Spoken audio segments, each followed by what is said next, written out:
Yo iba a hacer una presentación de la querida hermana Guadalupe, pero lo voy a dejar que la presentación la haga ella, que lo sabe hacer muy bien y que lo va a hacer mucho mejor que yo.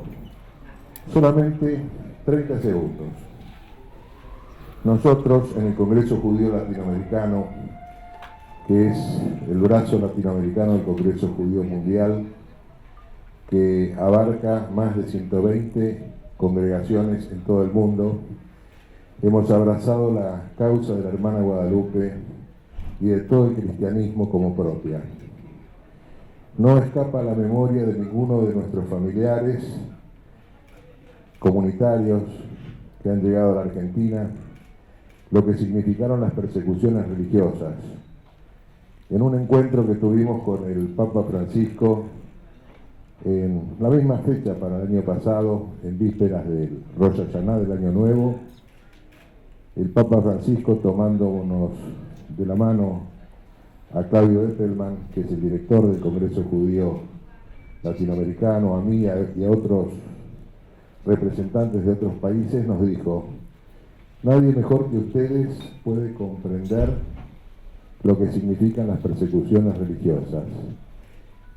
Y nadie mejor que ustedes, nuestros queridos hermanos, pueden entender en la soledad y el desamparo que se vive cuando el mundo permanece a espaldas.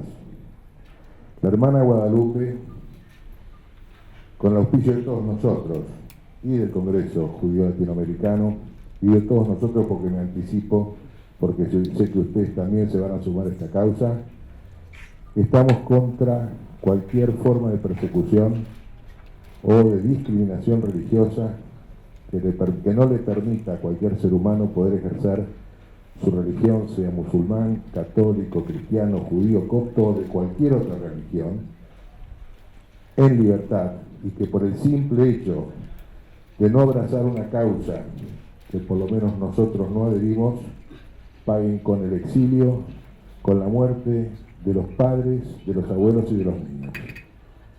Yo, para que la hermana Guadalupe se sienta mejor, y después ustedes lo van a poder hacer aún con mucho más entusiasmo, les pido un aplauso de bienvenida para ella.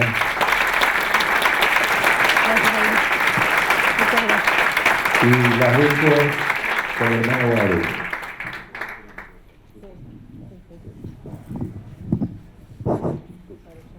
Gracias. Buenas noches a todos. Muchas gracias por haber venido. Bueno, sí, me presento. Me llamo María de Guadalupe. Pertenezco a la familia religiosa del Verbo Encarnado, una congregación que fue fundada aquí en Argentina hace pocos años por un sacerdote argentino, una congregación misionera. Yo nací en Villa Mercedes, San Luis. Ahí estudié primaria, secundaria, empecé en la universidad. Empecé a estudiar Contador Público Nacional. No tenía mucho que ver con la actual profesión, pero bueno, me gustaba mucho la matemática, empecé a estudiar contador. Después, durante sobre todo ese año de estudio, me iba dando cuenta de que todo lo que tenía y todo lo que hacía no me llenaba el alma, y yo buscaba otra cosa. Me parecía que era otra cosa lo que yo quería y lo que me podía hacer feliz y que podía hacer feliz a tantos otros. Entonces fue cuando, haciendo retiro espiritual, descubrí la voz de Dios, ¿no? Como una gracia muy especial realmente, para darme cuenta que era ahí. Yo tengo que consagrar mi vida al servicio de los demás, eso me va a dar la felicidad. Y desde ese día hasta hoy soy muy feliz. Muy feliz yo, intentando ser felices a los que están al lado mío. Ingresé a la congregación, tenía casi 19 años. Y bueno, después de la preparación que hacemos de formación humana, formación doctrinal, ¿no? Preparación ciertamente espiritual también, porque las misiones que tenemos en el mundo, estamos en los 5 continentes, ciertamente no son nada fáciles, ¿no? Y bueno, como primera misión que me ofrecieron, fue hace 18 años, fue en Belén, ir a Belén para unirme a otras hermanas de la congregación, una comunidad, para el estudio de la lengua árabe, ¿no? Y cuando uno ya entra en el ambiente árabe y empieza a estudiar el árabe, con lo difícil que es el árabe, ¿no? Y uno ya dedica 2, 3 años, y uno ya sabe que va a llevar varios años en la misión, ¿no? porque justamente se invierten muchos años estudiando esta lengua. Bueno, es así que llevo 18 años allá, felices años de misión, en los cuales también incluyo Siria, ¿no? Y después van a entender por qué. Estuve, esos años en Belén, casi 3 años, pasé a Egipto, ¿no? Me propusieron ir a Egipto, estuve 12 años en Egipto, una misión hermosísima, muchísimo trabajo, mucha pobreza, los niños de la calle, los enfermos, mucho trabajo apostólico, felicísimos años de misión, pero muy agotadores. Cuando pasados esos 12 años, mis superiores me ofrecen que, justamente porque yo también tenía problemas de salud también por el cansancio, que eligiera un lugar tranquilo para ir a descansar por un par de años. Y yo elegí Siria. Malísima para elegir, malísima. Un lugar tranquilo. Pero porque yo había estado en la región durante esos 15 años, había visitado muchos de estos lugares, había sido superior regional, conocía la realidad de varios países en el Medio Oriente y siempre me había llamado la atención de Siria, la comunidad que teníamos ya en Siria, en Alepo más propiamente. ¿Por qué? Porque el cristianismo es minoría en todos esos países y en general minoría discriminada y perseguida, en general, con sus más y sus menos. Pero lo que yo había notado en Siria era ese ambiente tan cálido y esa buena convivencia, bastante buena convivencia entre cristianos y musulmanes. Y se respiraba otro ambiente, realmente más calmo, ¿no? Porque la tensión realmente a uno le hace también. Entonces por eso elegí Siria. Digo para que también se den una idea de lo que era Siria antes de esta guerra desastrosa. Nosotros estamos en Alepo, Halab se dice en árabe, ¿no? Al norte, a 300 kilómetros de la ciudad de Damasco. Allí tenemos la misión en el obispado. Y tenemos pensión para universitarios y la asistencia de la catedral, la pastoral, ¿no? El apostolado propio de parroquia. Alepo, una ciudad de 5 millones de habitantes, una ciudad muy desarrollada en general para lo que es el mundo árabe, muy occidentalizada, digamos, gente que vivía muy bien, gente de clase empresarial prácticamente, gente de clase media alta, podríamos decir. Realmente se estaba muy bien. Y nadie se esperaba o nadie preveía lo que podía llegar a pasar, al menos en Alepo. Y de hecho nos llamó la atención que cuando empieza todo esto de la primavera árabe y los disturbios y todo en los otros países, e incluso al sur de Siria, la gente en Alepo decía, no, pero acá esto nunca va a pasar, no, imposible, acá estamos bien, no, acá esto nunca va a pasar, ¿no? Las manifestaciones se sucedían en el país. Se hablaba de grupos, de sectores de la sociedad que se estaban levantando contra el régimen, pero también había cosas que nos llamaron la atención desde el principio, y es que nosotros tenemos, entre las chicas universitarias, son chicas de los pueblos, tenemos 2 o 3 chicas de Deraa. Deraa, justamente, es un pueblo que está ahí, al sur, y fue, si ustedes no lo recuerdan, 2011, el primer pueblo donde comenzaron los levantamientos, ¿no? Deraa se llama. Y nos llamaba la atención, ¿por qué? Porque mientras las noticias decían el pueblo sirio está saliendo a la calle para pedir democracia, pacíficamente, nuestras chicas que estaban alarmadas hablaban con sus familiares que les contaban, espantados, que habían en esos disturbios habían descuartizado varios cristianos. Los habían puesto en bolsas de nylon, esas negras, en contenedor de basura con un cartel, no tocar, es cristiano. Estamos hablando del 2011, los primeros disturbios, ¿no? Ciertamente cosas que llamaron la atención desde un principio. Y las familiares de las chicas decían, y son de afuera, acá hay gente de afuera, no hablan el dialecto sirio, ¿no? En cada país se habla un dialecto distinto. Son árabes de otro lado, decían las familias, ¿no?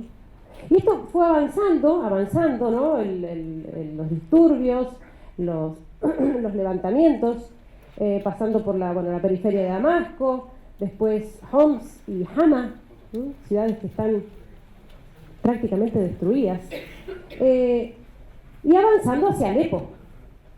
¿Por qué Alepo? ¿Por qué el terrorismo busca tomar Alepo? Porque Alepo es el último bastión en Siria.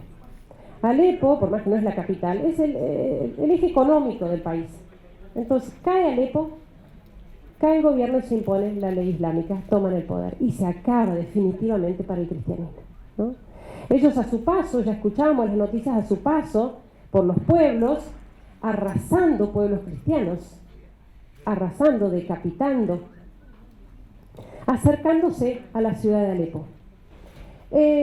Como les digo, una ciudad muy moderna para lo que es el mundo árabe, que estaba muy entretenida con sus fiestas y sus eventos sociales, y gente realmente occidental, gente que vivía muy bien, Entonces como que estaban en otra, como que no, acá, bueno, uy, lo que está pasando allá, pero acá no, ellos seguían como de un día para el otro, pero de un día para el otro.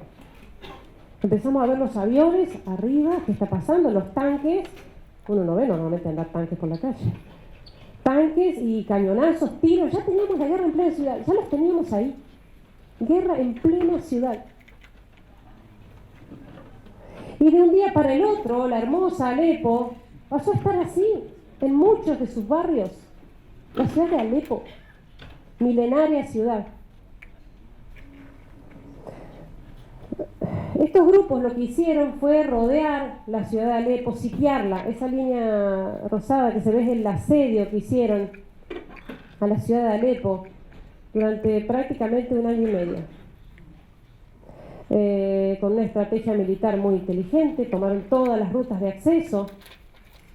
El ejército no pudo detenerlos y tomaron toda la periferia y se hicieron con las entradas a la ciudad.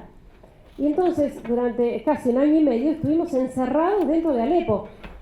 Y cuando uno dice así, una ciudad de 5 millones de habitantes, uno dice, bueno, tampoco. Uno puede vivir acá en Buenos Aires, o en un barrio incluso toda su vida, y no salir nunca de su barrio, y no por eso vive encerrado. No estamos hablando solo de eso, que no se podía salir ni entrar. Nada entraba. No entró nada durante prácticamente 1 año y medio. Se acabó el combustible para la calefacción central que todo el mundo tenía, para los autos, dejamos de ver autos. Se acabó el gas, las garrafas de gas.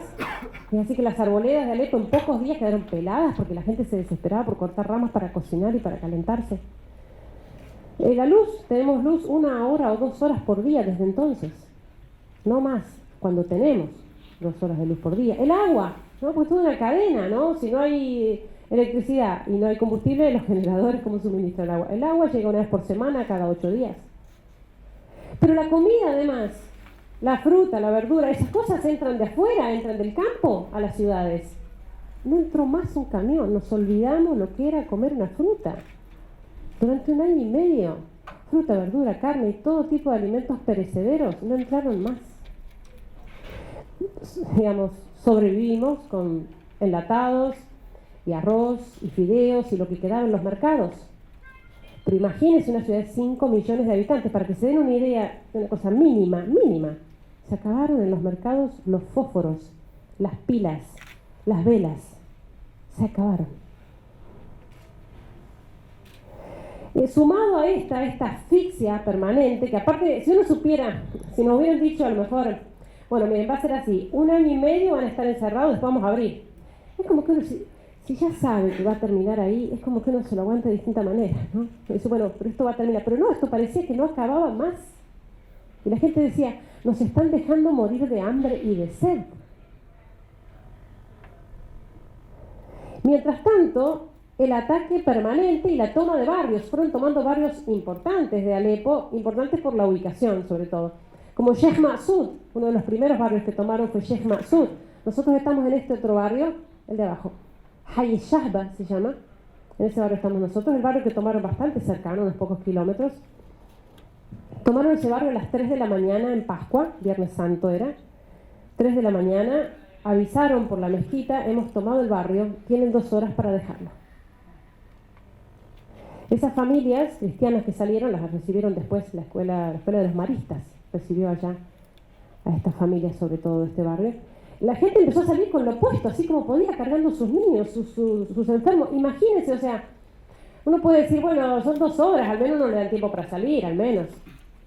Pero ¿qué son 2 horas para una persona que no puede caminar? Una persona postrada, un enfermo, un abuelito, que no puede salir corriendo, no es tan sencillo. Y no es caminemos media cuadra y nos tomamos un taxi. Y así había gente que se quedaba en su casa esperando la muerte, ¿no? Porque terminado el margen de tiempo, ellos ingresan al barrio decapitando, matando a los que quedan, de estos cristianos, ofreciéndoles la posibilidad de convertirse al Islam para no morir, cosa que no aceptan. Y así como muchos de ellos mueren de esa manera. Fueron tomando barrios y castigando a la ciudad de Alepo con bombardeos, porque no era solamente el asedio, ¿no? El asedio de la ciudad que no permitía el abastecimiento, sino el bombardeo, es el ataque permanente. Los enfrentamientos entre el ejército y los grupos rebeldes son en toda la periferia, pero los terroristas disparan al azar hacia adentro de la ciudad, sobre todo barrios cristianos. Los barrios cristianos son el blanco, ya están prácticamente destruidos. Barrios del Mirán, Suleimanía, prácticamente destruidos, Azizí un poco. El primer blanco, ¿no? Iglesias. Pasamos. Miren una foto del antes y del después, para darse una idea de un lugar nomás de Alepo. Pasamos. Siria tiene 22 millones de habitantes y 11 millones de refugiados. Es decir, 11 millones de personas. Pasa una más. Bueno, volvemos, sí, porque no es tan nítida la anterior. Pasa. No, seguí para adelante. Esa. 11 millones de personas tienen su casa en este estado. La mitad de un país. Y esto estamos hablando solo de Siria, hablo yo. Solo de Siria, no estamos hablando de Irak, ¿no? La mitad de un país que está sin casa. ¿Cómo se arregla esto? La gente va huyendo de los pueblos, por ejemplo, cuando se van acercando los grupos terroristas que ya van dando alerta, la gente deja los pueblos y camina por el desierto durante días. Hay gente, niños que mueren por el camino, porque son días caminando por el desierto. Y allá tenemos temperatura de 47 grados, 50 grados. Y lo de los refugiados en las fronteras es impresionante. Cuando uno llega a las fronteras es un camino muy largo, muy penoso en colectivo, realmente unas 15, 17 horas en colectivo para llegar a las fronteras. Y en las fronteras uno ve a la gente agolpada así, desesperada por pasar al otro lado. Desesperados. Y ve gente que lleva días durmiendo ahí. Al aire libre, así, ¿no? Miren lo que es. O sea, no es que acá está el McDonald's y allá está no, así. Durante días, esperando la mínima oportunidad para pasar al otro lado, porque muchos tienen papeles, pero está en el caos, que tampoco es cuestión de abrir la barrera y pasen todos. No, hay los países limítrofes colapsados también de refugiados, ¿no? Cuando yo pasé con pasaporte argentino y me abrieron para pasar directamente la barrera, y ahí agarré todos los que pude conmigo, y ella viene conmigo, y él también, ella también, y él me guía, y todos los que pude los pasé para el otro lado, pero 3, 4 personas, 5, 6. Las escuelas en Alepo y las universidades están copadas de familias de refugiados, gente que lo tenía todo. Miren, un hospital muy importante de la ciudad de Alepo completamente destruido. Iglesias, por supuesto, primer blanco, las iglesias, ¿no? Y los barrios cristianos destruidos. Este es el casco antiguo, la parte del mercado antiguo, que además, o sea, monumentos históricos también para la ciudad, destruidos. Esto es el centro de la ciudad. Miren los niños caminando, el centro, ¿no? Que era hermosísimo. Los niños caminando arriba de los escombros, casi como una cosa normal, porque claro, lamentablemente se nos hizo una cosa normal. Yo me acuerdo las primeras 2 semanas, estábamos encerrados, hubo toque de queda, las explosiones eran permanentes, continuas, los tiros, los cañonazos, entraban balas por la ventana, se rompían los vidrios por las ondas expansivas. Era muy difícil dormir, dormíamos en los sótanos, igual Alepo en general fue construida así, con sótanos los edificios, providencialmente ahora nos sirven de refugio. Y bueno, y encerrados, era muy difícil dormir, pero eso fue las primeras 2 semanas. Pero cuando se hicieron 3, y 4, y 2 meses, y 3, o sea, la gente empezó a salir porque hay que vivir. Uno no puede vivir 4 años encerrado en su casa, ni 4 años sin dormir, o sin comer. Entonces la gente empezó a salir, obviamente nadie sale a pasear, ni a mirar vidrieras, ¿no? Pero sale a hacer lo que tiene que hacer y con mucha precaución, porque la caída de proyectiles y los balazos y todo es de todos los días y en cualquier lugar de la ciudad. No hay un lugar que uno diga, no, acá no, acá este barrio es seguro, acá nunca ha pasado nada. Toda Alepo está así convulsionada y castigada. Imagínense para los niños, lo que es esta vida para los niños que cuando empezó la guerra tenían 4 años, ahora tienen 8, es una infancia la que están viviendo así. Niños que tienen que tomar pastillas para dormir, por el miedo y por los ruidos, las explosiones de noche, porque ciertamente de noche el bombardeo es más intenso. Niños que en todas las épocas de la historia, todos nosotros lo hemos hecho de chicos, juntar figuritas, intercambiar figuritas, y ellos juntan balas. Vienen con su cajita a la parroquia, con su cajita de cartón y con sus distintos proyectiles y se las intercambian. Vos tenés 2 de esas, se saben los nombres de las armas, se cambian las balas. ¿Por qué lo que uno encuentra en la calle? Balas. Entran por la ventana, en la terraza, en el balcón, uno va caminando. Es frecuente que uno va caminando y bueno, cuidándose mucho, pero sentís que te cae una bala cerca, una bala perdida, la levantás caliente del piso todavía. Eso es lo que están viviendo los niños. Francotiradores, en este barrio, sobre todo el más alto, Sheikh Masud, tienen apostados los francotiradores. Nosotros ya sabemos cuáles son los lugares de la ciudad que tiene visión el francotirador. Entonces, por más que uno normalmente en la ciudad anda con mucho cuidado, con mucha atención sobre todo, nosotros atendemos mucho a los ruidos, ¿no? Porque ya con la experiencia distinguimos más o menos la distancia de las explosiones y el tipo de arma, ¿no? Son cosas distintas y cosas de distinto alcance, por lo tanto uno ahí más o menos puede ir moviéndose en la ciudad con precaución. Pero el problema de los francotiradores es que están ahí apostados esperando para cruzar esa calle, lo primero que se mueva, que va pasando, disparan, ya sabemos dónde es. Y bueno, en esos lugares, como por ejemplo ahora cuando tuve que salir para hacer mi trámite de pasaporte, tuve que ir a la oficina de pasaportes, que tiene 2 calles antes donde tiene alcance el francotirador, y bueno, tenía que pasar. Y bueno, nos ponemos en la esquina de varios, tomamos coraje, uno del otro lado avisa, 1, 2, 3, y cruzamos la calle rápido, corriendo lo más rápido posible para no darle tiempo al francotirador que dispare, y de a varios, para ayudarnos, en el caso que le den a alguno, lo podamos arrastrar y ayudar. Y no es una película, yo lo he visto en las películas nomás. No es una película, es la vida cotidiana de 4 años, así. 4 años, yo no recuerdo un solo día en 4 años, ni uno solo en silencio. Y esto, la caída de los proyectiles, es de lo más frecuente, sobre todo en los barrios cristianos, ¿no? La caída de proyectiles en cualquier momento del día. Y el problema de estos proyectiles no es tanto la explosión en sí, el daño que causan con la explosión, porque la explosión misma se lleva a una habitación, no más, no es como el misil, obviamente. El problema de estas armas es que las preparan con todo tipo de elementos cortantes y clavos y vidrios y latas. Cuando esto explota, hace la onda expansiva a cientos de metros y con ese tipo de explosiones que ya conocemos, esos ruidos ya los conocemos bien, los distinguimos, hay que correr, porque aunque sea a 2, 3 cuadras, uno no se puede confiar, a 2, 3 cuadras llegan las esquirlas. Entonces uno tiene que correr y esconderse detrás de algo sólido para que no lo alcancen las esquirlas que provocan muchos más heridos y muertos. Y esto es tan frecuente que se utiliza en árabe, bitmatar, utiliza un nombre en árabe, en una palabra que es lluvia. La misma palabra de la lluvia, para hablar de los proyectiles. Hablan así. ¿Anoche cuántos llovieron en tu barrio? No, anoche llovieron 40. Nos contamos, 40 llovieron en el barrio nuestro. Llover, uno sale a la mañana, tiene que hacer algún trámite. Pregunta, ¿por dónde está lloviendo hoy? No, está lloviendo por aquel lado, por la avenida tal. Ah, listo, gracias. Sale por acá. Llover. Se utiliza la palabra llover por la frecuencia de la caída de estos proyectiles sobre cualquier lugar, sobre todo barrios cristianos. Y a tal punto ha llegado el caos en la ciudad que imagínense que la asistencia sanitaria es caótica. O sea, hace mucho tiempo ya que no vemos ambulancias, mucho tiempo. Lo que hacen es cuando explota una de estas armas, uno de estos proyectiles, inmediatamente llegan los camiones, ¿no? Camiones de este tipo, y a juntar restos así, una bolsa de nylon de esas negras, lo hemos visto. Y juntar restos así rápidamente, porque además por el tema de las enfermedades, de las pestes, no es que detienen todo y esperan, no, juntan rápido una mano de acá, un pie, una cabeza, un nudo al camión, todo va al camión y a la morgue. Y los otros camiones alisan el terreno, ¿no? Como se ve ahí, alisan el terreno, limpian, y eso va todo a la morgue. Y después si alguien quiere buscar a alguien,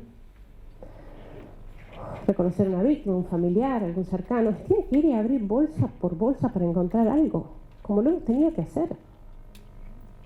Los ponen por sectores. Este sector, la explosión de las 11 de la mañana en el Suleimanía. Este sector, la explosión de las 12 en el Suleimanía. Y así. Miles de bolsas. Esto fue una de las cosas, la anterior, fue una de las cosas más cercanas que nosotros vivimos Bueno, pasamos varias cosas así que uno, bueno, dice realmente como Dios nos cuida, porque por cuestión de minutos, ay, digamos, uno va al supermercado, sale y a los 10 minutos caen 4 bombas en el supermercado donde uno estuvo, ¿no? Y cosas así pasamos varias veces, pero esto fue de lo más fuerte quizás, y fue la caída de 3 misiles. Un misil cayó detrás del camión, allá donde se ve hay un gran cráter que después ya fue arreglado, tapado, todo, no ven cómo están los camiones. Esta foto fue sacada unas horas después, calle principal donde nosotros vivimos, en Alepo, y fíjense que parece calle de tierra, pero no, es porque ya están los escombros todos alisados, la arboleda pelada, acá había negocios ambulantes, allá había carpas de refugiados, todo voló. 400 muertos, más de 400 muertos en esta sola explosión.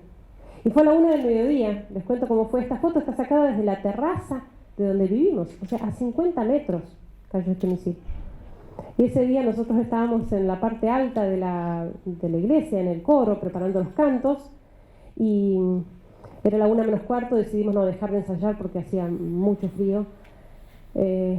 Bajamos del coro, y a la 1, 15 minutos después, cae el misil que se lleva parte del coro, donde estábamos. Pero no solo eso, yo subo, se me ocurre subir a la terraza, porque en la terraza tenemos una pequeña habitación donde está el lavarropas. Salimos poco a la terraza, pero bueno, por el lavarropas hay que hacerlo. Y iba a salir afuera, era casi la 1, voy a salir y el sacerdote de abajo, del piso de abajo, me llama: hermano, ¿dónde anda? Digo: padre, ya vengo. Cuelgo la ropa, son 2 minutos, cuelgo la ropa y vengo. Me dice: no, hermana, venga que le tengo que decir algo, venga, después cuelgo la ropa, venga, le digo algo. Voy bajando y cae el misil. Y explota ese misil que se me agarraba ahí arriba en la terraza. Obviamente no estoy hoy acá contándoselos. Los sacerdotes inmediatamente salieron a la calle para asistir a la cantidad de víctimas que había. Era un caos, la gente que ingresaba en la catedral y en el obispado con sus heridos, los gritos, polvo, escombros. Nosotros buscando a nuestras universitarias, a las chicas, porque era el horario en que salían de la universidad. Muchísimos estudiantes murieron en esa explosión. Y buscábamos a una que faltaba de las nuestras. Y en eso la veo, en el montón de gente, la veo sentadita en un banco de la iglesia, toda despeinada, blanca. Digo: viene de afuera de la explosión. Digo: ¿cómo estás? Hedra se llama. ¿Cómo estás, Hedra? Ella gritaba que le dolía el brazo. Me duele mucho el brazo, me duele mucho el brazo. Bueno, le digo: te habrás quebrado, vení que te ayudo, vení, vas a estar bien, no te preocupes. Le saco la campera como para aliviarla. Cuando le saco la campera me extraña verle la campera rajada de punta a punta, atrás. Le saco la campera y le veo que de la espalda le salía un hierro. Tenía un hierro clavado en la espalda. Ella incluso me decía: ¿qué tengo? Decime qué tengo atrás. No tenés nada. No tenés nada. Te habrá entrado alguna cosita. Te habrá entrado algo de la explosión. Ya vas a estar bien. Y la llevamos al hospital y la operaron y la salvaron. Tenía creo que está la foto de ella, no sé si está. ¿Una más? Ahí está, Hedra. Tenía el hierro, le había atravesado el omóplato y le había perforado el pulmón. Pasamos. Esta chica, Sima, 20 años, era universitaria y miembro del grupo Scout de la parroquia. Regresando de una reunión de los Scouts en la caída de un proyectil, muere. Esta otra chica también, Nur, entrenadora de básquet, ¿no?, del grupo de la parroquia también. Muere por la caída de un proyectil en su barrio. Esta señora se llamaba Hatum. Hatum era año nuevo, ella iba en taxi, se había arriesgado a tomar un taxi por la ciudad y cayó un misil sobre el taxi, que se llevó todo lo que llevaba alrededor, pero cayó exactamente sobre el taxi. Es la mamá de uno de los niños, es de nuestra parroquia, y la mamá de uno de los niños del coro, Naim, de 3 años. Pasamos una vez. Esta mujer cristiana, atada a la columna para que todo el que pase la golpee hasta que ella pida convertirse al Islam. Y pongo esta foto, sinceramente, por poner una de las cosas más suavecitas, ¿no? Porque ustedes ya habrán visto por los medios lo que se difunde, ¿no? Y de lo que allá somos testigos, que entierran niños vivos, que crucifican niños. Esta mujer atada a la columna es de un pueblo que se llama Raqqa. Raqqa, no es de Alepo, Raqqa ya fue tomada totalmente por el Estado Islámico y los cristianos fueron martirizados.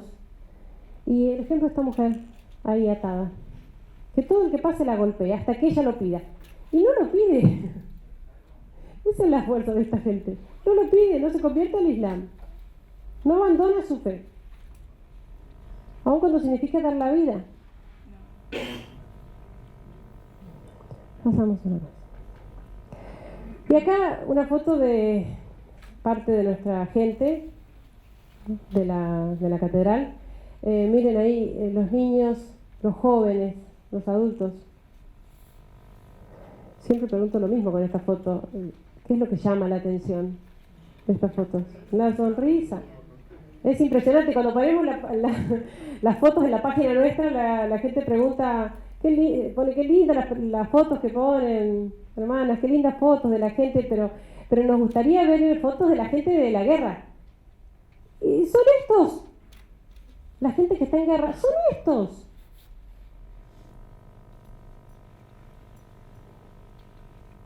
Miren esas caras, miren esas sonrisas.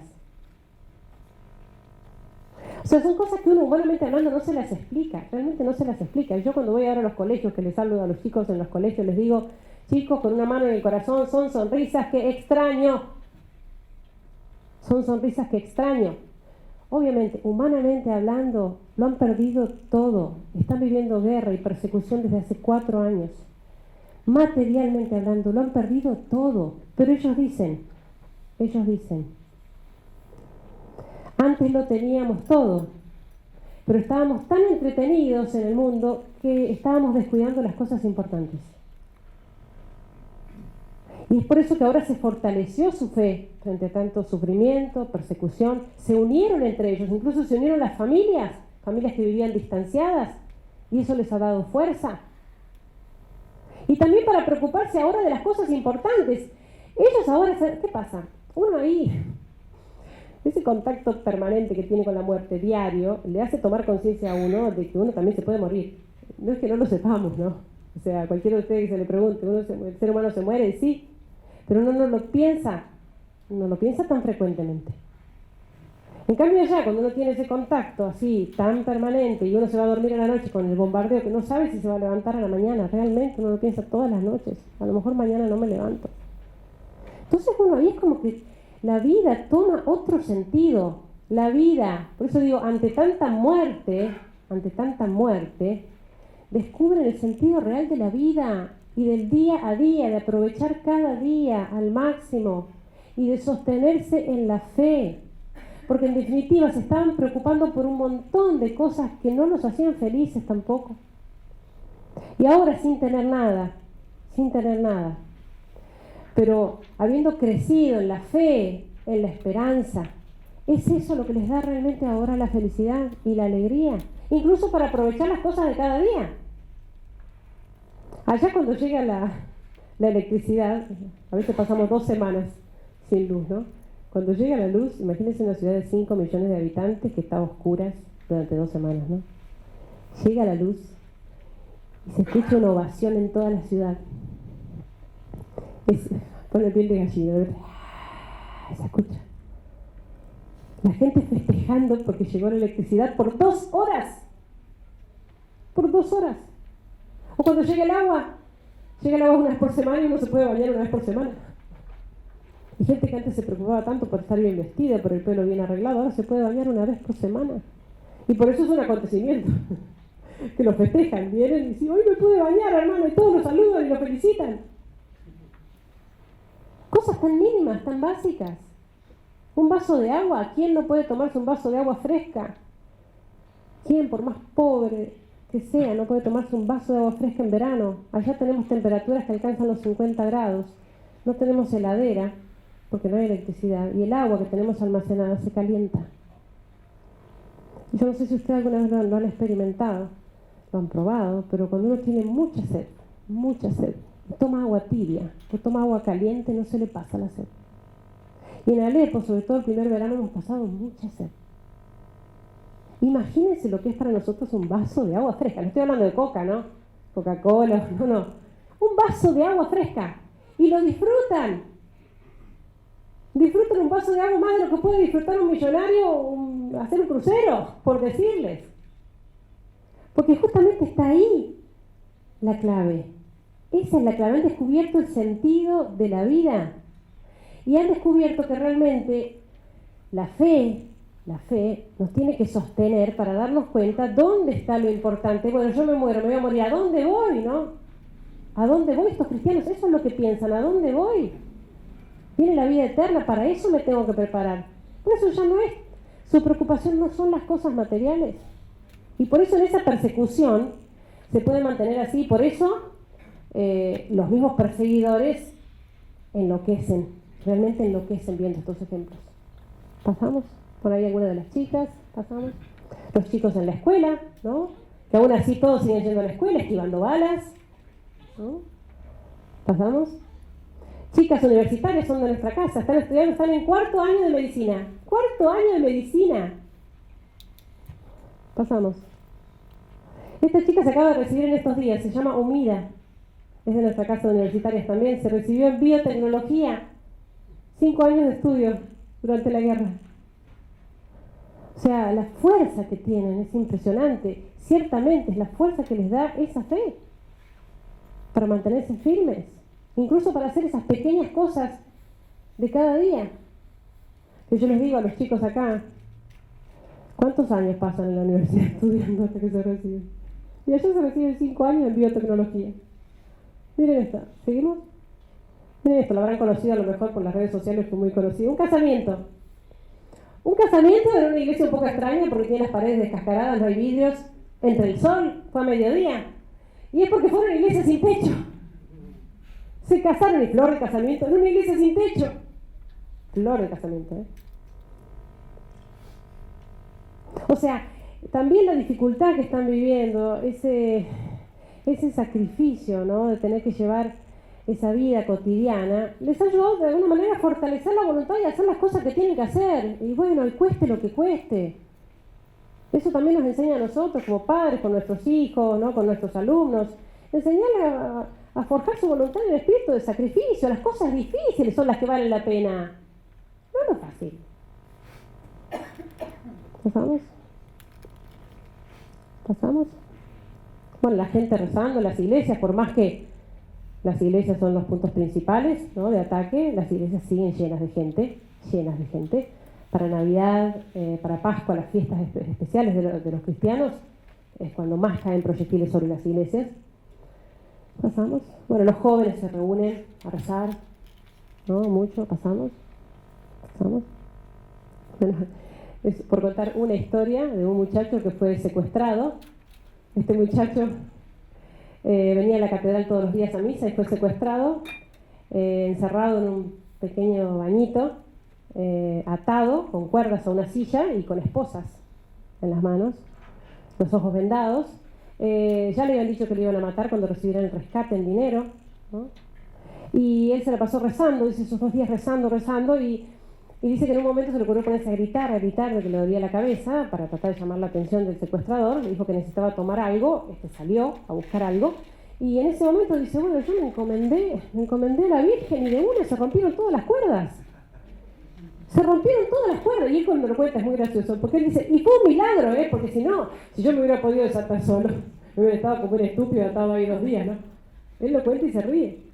Fue un milagro, ¿no? Y él sale, aparte lo cargamos mucho, porque él sale de ahí con las esposas todavía, se encuentra con que había un balcón como para escapar, pero era un 2.º piso, ¿no? Y ya venía subiendo el secuestrador, y bueno, dice, no me quedaban muchas opciones y me tiré, dice, se tiró y se quebró todo, pobrecito, porque aparte era muy devoto, ¿no? Muy piadoso, pero muy poco deportista, así que se quebró todo, pero se salvó.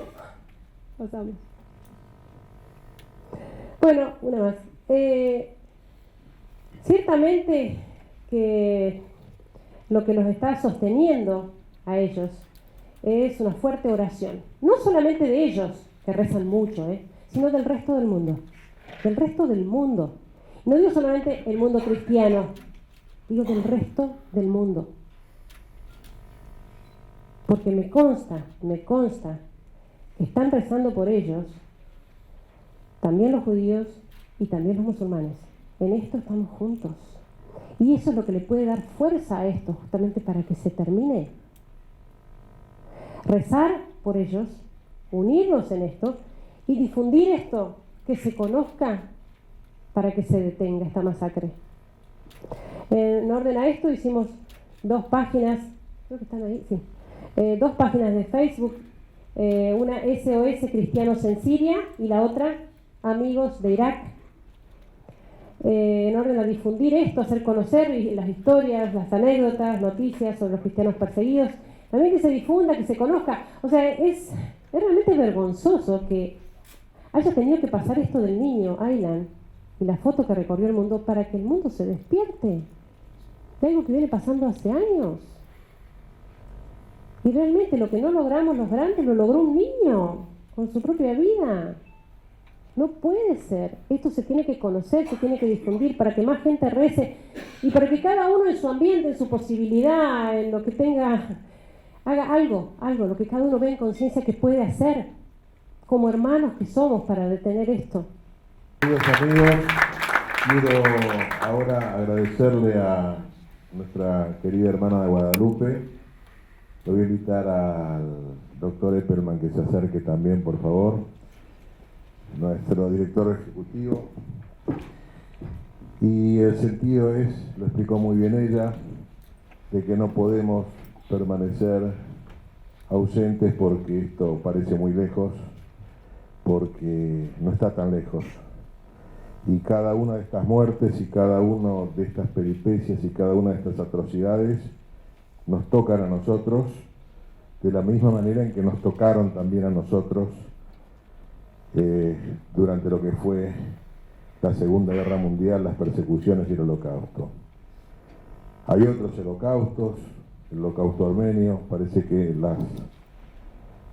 las almas nuestras no terminan de aprender, pero esto está ocurriendo hoy, en este mismo momento, y yo quiero pedir para la hermana Guadalupe un fuerte aplauso, todo nuestro reconocimiento, y que tenga éxito en esta cruzada de dar a conocer lo que está pasando para que el mundo se ponga de pie y lo detenga. No se vayan, por favor, enseguida nos acompaña el doctor Lorenzetti, que ha preparado también un mensaje para nosotros relativo al tema de los derechos humanos y la juridicidad de los refugiados y lo que estamos viviendo. Y hermana de Guadalupe, muchas gracias. Un abrazo. Gracias a ustedes por la invitación. Simplemente quiero compartir algo que probablemente muchos de ustedes conocen, pero tal vez no todos. Y tiene que ver con algo que nos pasa en nuestro país y que parece una locura. Parece que en medio de este mundo nosotros vivimos una locura que es la posibilidad de estar juntos, donde la convivencia interreligiosa, la actitud que hay de vida entre judíos, católicos, musulmanes en nuestro país pasa tan inadvertida por la naturalidad con la que la vivimos. Entonces, un día se nos ocurrió una locura con unos amigos y armamos un grupo. 15 judíos, 15 cristianos y 15 musulmanes subimos a un avión y fuimos a viajar al Medio Oriente. Fuimos juntos a Jerusalén, a Ramallah y terminamos con el Papa en Roma. Visitamos al presidente de Israel, al primer ministro palestino y caminamos por la zona caliente del mundo, con una idea y con un mensaje que era el de esta locura, que era decir que no queremos importar un conflicto en nuestro país, sino exportar la idea de que la convivencia es posible y que la sociedad argentina es una prueba de ello. Por eso, una forma también de trabajar para que esto no pase es trabajar para conocernos con el otro, para hacernos más hermanos del otro. Y esto simplemente en la dimensión y la tragedia humanitaria que pasa, parece que los otros días en la televisión un nene de 10 años le dio una cachetada al mundo con la elección que le dijo, donde decía, no nos queremos ir de Siria, no queremos ir a Europa, solo paren la guerra. Y de eso se trata, de que podamos vivir en paz como hermanos. Bendigo este país que nos ha dado la posibilidad de tener esto, cuidémoslo, porque cuidar la convivencia es una forma de combatir la intolerancia y el fundamentalismo. Gracias, Guadalupe, por permitirnos de nuevo la oportunidad de escucharte. Conmovedor y creo que es la oportunidad que tenemos de continuar reafirmando la idea de que con convivencia podemos enfrentar al horror del radicalismo y del fundamentalismo.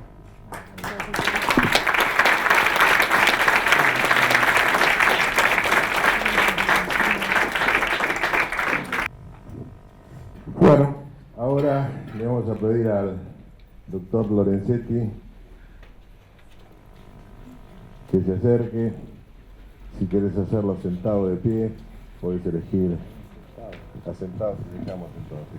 No hace falta presentación, el doctor Lorenzetti, además de ser el presidente de la Corte Suprema de Justicia de la Nación, es un gran amigo de muchos de los que nosotros estamos acá, y lo que es más importante, es un gran amigo de la sociedad. Es un fiel representante del equilibrio, de la prudencia, de ser paciente con los tiempos y entender a la sociedad argentina, ayudándonos en el camino de la pacificación cuando creemos que no la tenemos. Doctor Lorenzetti, la palabra es suya. Bueno, gracias, y acepté esta invitación porque me parece una buena causa, como a todos ustedes. Nunca pensé que sería tan difícil hablar después de lo que nos ha mostrado la hermana, porque siempre he pensado sobre estos temas. Uno puede realizar una enorme cantidad de reflexiones complejas sobre la geopolítica, el derecho, la economía, los derechos fundamentales, pero la simplicidad de los hechos, la elocuencia de las tragedias, el modo en que ella lo ha presentado, nos llega directamente al corazón. No hay nada más elocuente que lo que se nos ha mostrado.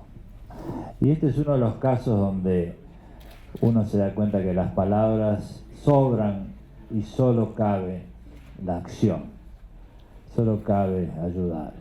Solo me parece que en todos nosotros ha quedado un impacto en el corazón, nos ha hablado al corazón, con hechos, con actitudes. Creo que hay algunas cuestiones importantísimas que podemos rescatar de su mensaje. La primera que pensaba recién es que es un mensaje a la humanidad, de naturaleza moral. No estamos hablando aquí de una cuestión sectorial, de ideas de un grupo. Estamos hablando de lo más profundo del alma humana. Estamos hablando de principios que nos identifican como personas. Porque ¿qué fundamento moral podemos encontrar para justificar estas tragedias? ¿Qué teoría política, qué religión, qué fe puede justificar que se persiga a un niño, que se lo asesine, o a un adulto que se lo abandone, o bombardear ciudades, iglesias? ¿Cuál es el fundamento moral que se puede encontrar en todo eso? ¿Y cuál es el fundamento moral por el cual se impide la entrada de un niño, de un adulto, de un anciano a otro país que lo pueda ayudar? Creo que el escenario que estamos viendo nos muestra la hipocresía, el doble estándar, y qué poco nos identificamos con lo más profundo del alma humana. Creo que nosotros tenemos que pensar seriamente que estas cuestiones son mensajes a la humanidad. Creo que el Papa lo ha señalado correctamente cuando él dice: ya no le hablo a la cristiandad, le hablo a la humanidad.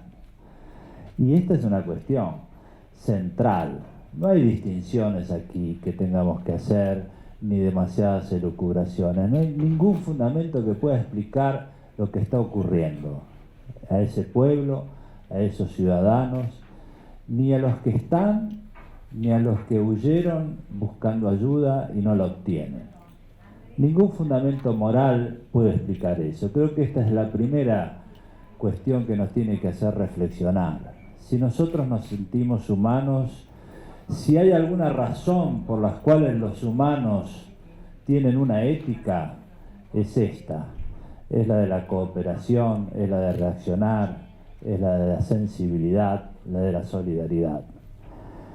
Creo también que en el mensaje que nos dio la hermana hay otros aspectos que a nosotros nos tienen que llegar. El primero es la precariedad de la civilización. Ella decía, esto no nos va a pasar. ¿Cuántas veces los argentinos dijimos, esto no nos va a pasar? Está demasiado lejos, es parte de otra cultura, y sin embargo, las cosas pasan. La civilización es precaria. En cuestión de horas puede suceder que se pierda lo que uno considera que es un nivel de vida adecuado, como ella lo explicó muy bien. Entonces, si la civilización es precaria, tenemos que preguntarnos por qué sucede esto. Y aquí me parece muy importante ir un poco más allá del mensaje de la hermana y decir, realmente la gobernabilidad global necesita pensar este problema de otra manera. Necesita pensar que no pueden existir en el mundo países a los cuales se los explota indebidamente hasta el agotamiento de sus recursos, de manera que la gente vive en la pobreza más extrema y luego tiene que huir y se plantean estos problemas migratorios. No pueden existir países en los cuales se destruye el Estado y entonces se cae en la ruptura de todo tipo de orden social, jurídico, y entonces la gente huye. Si se destruye el Estado y se destruye la economía y se destruyen las relaciones sociales, la gente no tiene otra alternativa que huir. Por eso es tan importante que nosotros seamos sensibles y entendamos la importancia que tiene el Estado de Derecho en nuestra sociedad y en la gobernabilidad global. El Estado de Derecho es fundamental en el mundo actual. Es una vieja historia que también pensamos que nos es ajena y que muchas veces la consideramos abstracta, pero el Estado de Derecho es lo que nos permite ser más humanos, nos permite que la discriminación no sea la regla, porque cuando se cae el sistema, la civilización es precaria y volvemos al estado de todos contra todos. Esto puede pasar en cualquier país del mundo.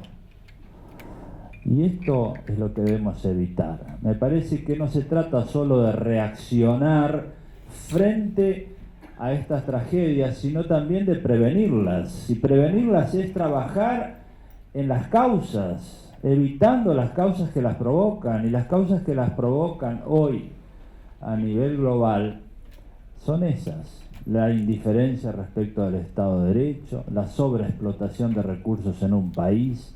Y esto está produciendo uno de los grandes temas más trágicos que vive nuestro mundo actual, que es el problema de las migraciones y los desplazados. No es este el único caso. Hay muchos otros. Entonces, ¿qué hacemos con los desplazados, las personas que huyen porque no tienen dónde vivir y en otros países se les niega la entrada porque lógicamente tienen sus argumentos?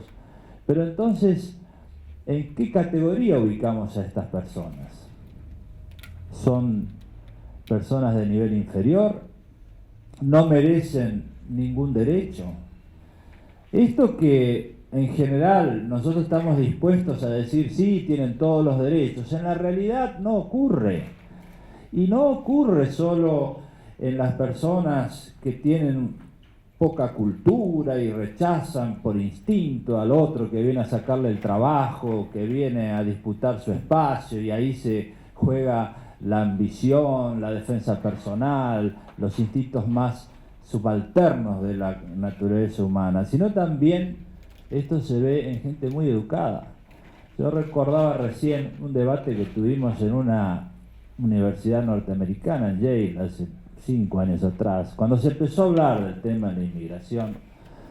Varios jueces de cortes europeas, de Estados Unidos, y yo estaba por esta región, y allí se trataba el tema de la inmigración y qué derechos tienen. Y entonces la discusión era la siguiente: ¿los inmigrantes son ciudadanos o no lo son? Si no son ciudadanos, no tienen derechos. Si no tienen derechos, no pueden entrar en un país y entonces no hay posibilidad de que tengan ni educación, ni salud, ni nada. Si la ciudadanía es lo que fundamenta los derechos, entonces hay muchísima gente en el mundo que está sin derechos y son considerados cosas. Esto ocurría en los periodos más antiguos de la humanidad y hemos vuelto a eso. Nosotros sostenemos lo contrario: las personas tienen derechos porque son personas, no porque son ciudadanos. Los derechos fundamentales, a no ser discriminados, a no ser perseguidos, a tener una educación, la posibilidad de una vida normal, esto forma parte de la naturaleza humana, no de la ciudadanía. Y este es un gran debate mundial. Creo que lo que ha planteado la hermana nos lleva, si uno sigue reflexionando, a grandes debates de la gobernabilidad actual. No es un tema menor, es un tema que nos involucra a todos y principalmente a los dirigentes que tienen responsabilidades. Porque así como no hay fundamento moral para que un niño muera en la playa, no hay fundamento moral para que el Mediterráneo se haya convertido en un cementerio trágico, no hay fundamento moral para que suceda lo que está pasando, tampoco hay fundamento jurídico. Las personas tienen derechos fundamentales porque son personas, no porque son ciudadanos de un determinado país.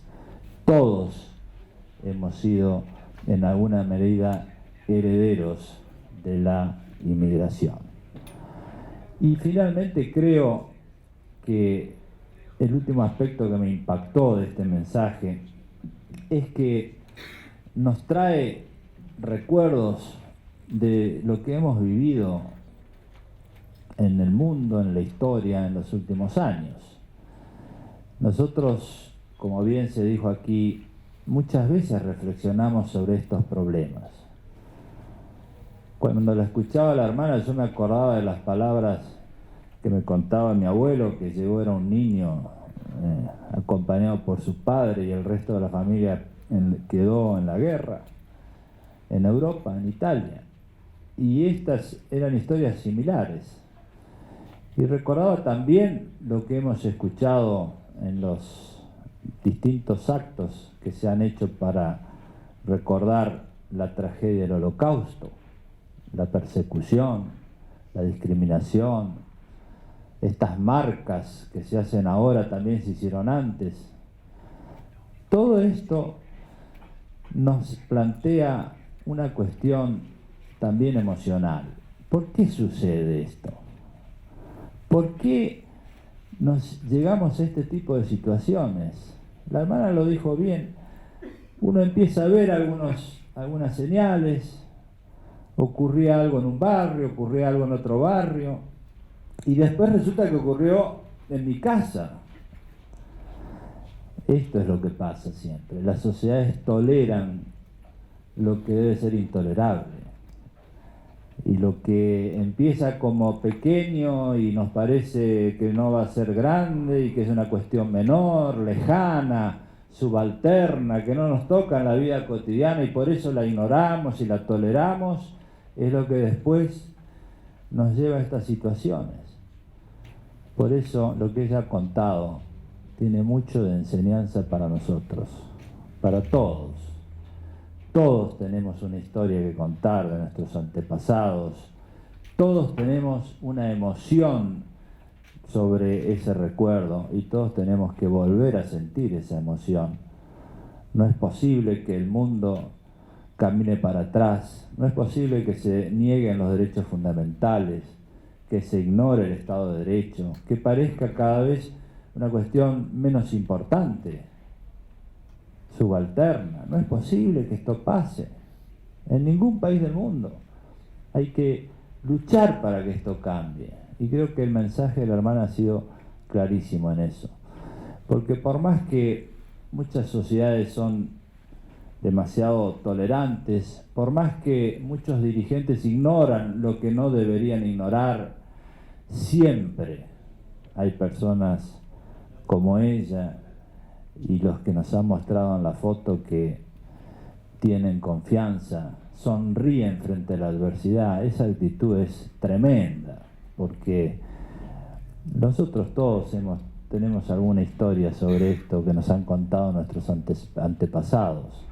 La gente, aun cuando el mundo se derrumbe al lado, encuentra un sentido de la vida, encuentra a alguien que lo acompañe en su lucha. Eso es lo que siempre sucede. La gente nunca deja de luchar.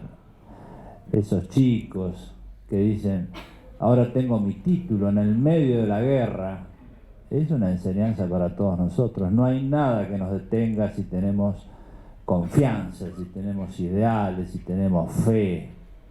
Cualquiera sea la fe. Por eso digo, este es un mensaje a la humanidad. No es una cuestión de un sector. Es cierto que la Argentina tiene mucha tolerancia y que es algo que tenemos que preservar, y por eso digo lo del Estado de Derecho. Y también es cierto que tenemos que trabajar en el diálogo interreligioso a nivel global. Esta no es una cuestión de guerra de religiones, es una cuestión que atañe a la humanidad, a las personas como tales. Por eso creo que nosotros debemos sentirnos tan afectados como se sintió esa gente y como lo sienten, pero también tan entusiasmados como ellos están en que las cosas se pueden solucionar si somos mejores, si no toleramos lo que debe ser intolerable y si estamos junto a aquellas personas que valen la pena. Y me parece que nuestro mejor homenaje es decirle a la hermana que ella vale la pena como persona, que nos ha enseñado mucho y que estamos junto a ella. Nada más y muchas gracias.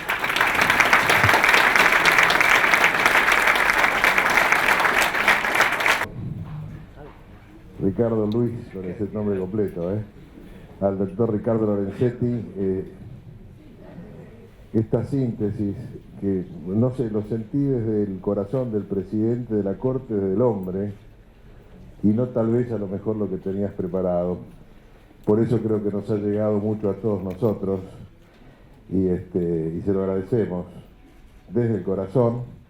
Y también tengo que agradecerle a mi mujer, a Fabiana Ricaño, que fue, podés subir, que te aplaudan un poquito.